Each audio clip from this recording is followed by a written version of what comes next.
ব্রণ নিয়ে না অনেকেই খুব চিন্তায় পড়ে, স্পেশালি যারা খুব ইয়ং বা অ্যাডোলেসেন্ট যাদের পিরিয়ড তাদের। তো ব্রণ ব্যাপারটা কি?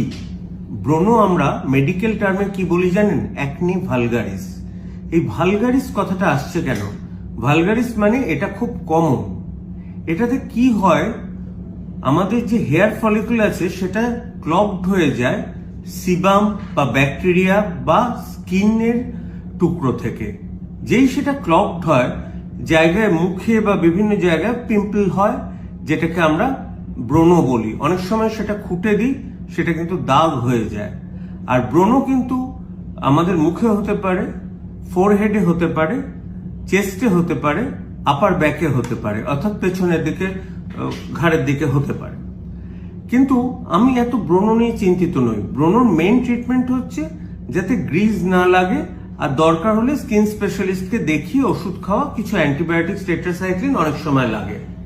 কিন্তু আমি তাদেরই নিয়ে খুব চিন্তা করি যাদের ব্রণ হয়।